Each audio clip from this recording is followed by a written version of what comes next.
السلام عليكم، كي دايرين؟ لاباس عليكم؟ كنتمنى دائما تكونوا بخير وعلى خير، ويلقاكم هذا الفيديو في احسن الاحوال.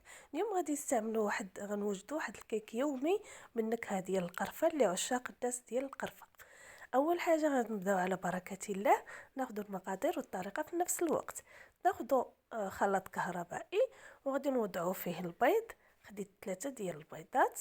البيض دائما يكون بحرارة المطبخ، ومن طبيعة الحال كنغسلوه، ثم كنضيفوا ليه رشة ديال الملح لتصحيح الذوق، وكنضيفوا واحد ساشي فاني، سكر فانيلا، وغادي نضيفوا كاس ديال العنبة ديال سنيدة، دائما العبار بكاس ديال العنبة، وكذلك نضيفوا كاس الا ربع ديال الزيت، زيت المائدة، كاس الا ربع، دائما العبار بكاس العنبة كيف قلت لكم. وغادي نضيفوا كاس الا ربع ديال الحليب حتى هو يكون درجة حرارة المطبخ ما يكونش بارد. كنوضعوا الكل في الخلاط الكهربائي وكنطربوهم مزيان، يعني حتى كيتنسجم لينا ديك العناصر. ما بغيتوش ديروهم في الخلاط الكهربائي، ديروهم في اناء وطربوهم مزيان، وراه كتنجح حتى هي نفس العمليه. هنا الا بغيتو غير تسربيو دغيا، حيت قلت لكم كيك يومي، يعني دغيا كتبغيو دوروا ديك الكيكه دغيا كطيب. كنوجد كلشي هنا في الخلاط الكهربائي بسرعه كتوجد. صافي، هنا مني خويت الخليط ديالي في الاناء، غادي ناخذ الدقيق ما يعادل، انا هزات معايا 2 كيسان ونص ديال الدقيق. كنغربلو الدقيق، ضروري يكون دقيق من النوع الممتاز الخاص بالحلويات، وكنضيفوه شيئا فشيئا. هذه ولات عندنا قاعده، يعني دائما الكيك اولا الحلوى ما كديروش الطحين دفعه واحده، كتبقاو تضيفوه بشويه بشويه. هنا ضفت الكاس الاول وكنخلط عاوتاني وكنزيد، وعينكم ميزانكم عاوتاني على حساب البيض. صافي، ملي كتوضعوا نفس الكميه ديال الدقيق كنوضعوا ديك الساعه الخميره، حيت ما كنوضعوهاش في الاول، بغيتو تخليوها حتى الاخر خليوها. كنضيفوا خميره ديال الحلوى، هنا عندي 2 خمارات، وحيت عندي الخميره ديال باكيه كبيره كنوضع العبار بالمعلقه. نتوما تاخذوا 2 خمارات وتاخذوا معلقه صغيره ديال القرفه. هاد الكيك كتجيب النكهه ديال القرفه رائعه، وجربوها ان شاء الله وغتنال الاعجاب ديالكم. صافي، غادي ندمجوا العناصر كلها مع بعضها حتى كتندمج لينا، وكنحصلوا على الخليط اللي كنبغيو. القوام ديال الكيكه راه معروف، ما كيكونش ثقيل بزاف وما كيكونش خفيف بزاف. هنا كيف قلت لكم ضفت 2 كيسان ونص ديال الدقيق. غادي نجمع الخليط ديالي، غتشوفوا القوام ديالو كيف داير، وهذا غادي نحتفظ به على هذا الشكل هذا.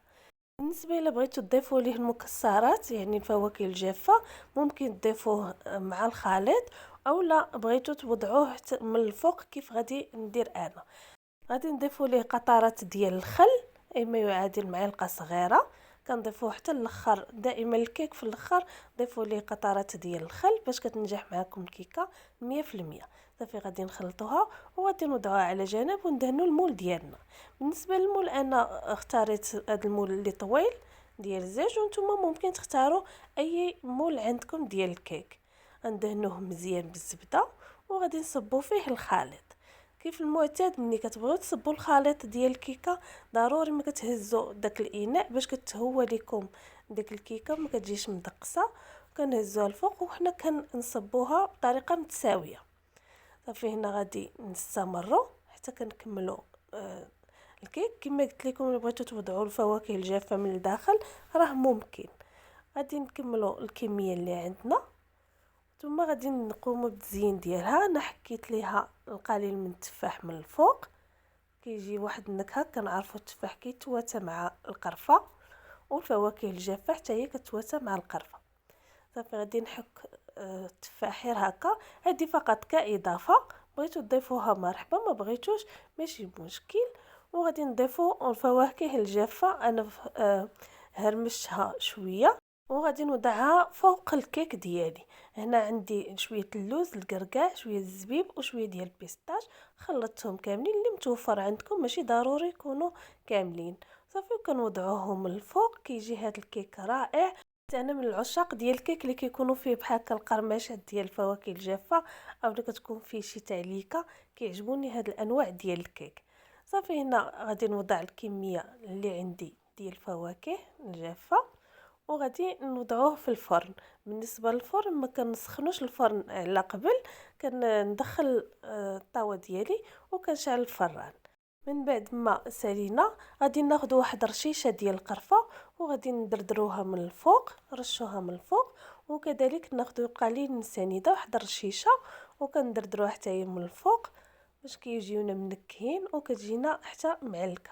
صافي هنا غادي ندخلوها للفرن كما قلت لكم، الفران يكون بارد، ودخلتها على الحراره على حساب الفران، كل فران وكيختلف من فران لفران. صافي راكم عارفين الطياب ديال الكيكه، عينكم ميزانكم ما تخليوهاش تحرق. ملي كتبان لكم نشفات ديك الساعه تشعلوا عليها الفرن الفران من الفوق باش كتحمر لكم وكتكون الكيكه ديالكم واجده. هنا انا دخلتها، خدات معايا 40 دقيقه في الفران باش تحمرات وطابت على خطره. صافي من بعد ما كنخرجوها كنقطعوها كتجي رائعه، وحتى ديك النكهه ديال القرفه ملي كطيب كتعطي واحد الطيبه زوينه في المطبخ ديالك. الكيك ديالنا جا على هذا الشكل هذا. كنتمنى ينال الاعجاب ديالكم، ترافقوا مع القهوه ديالكم ديال الصباح وبصحه والراحه. خليتكم في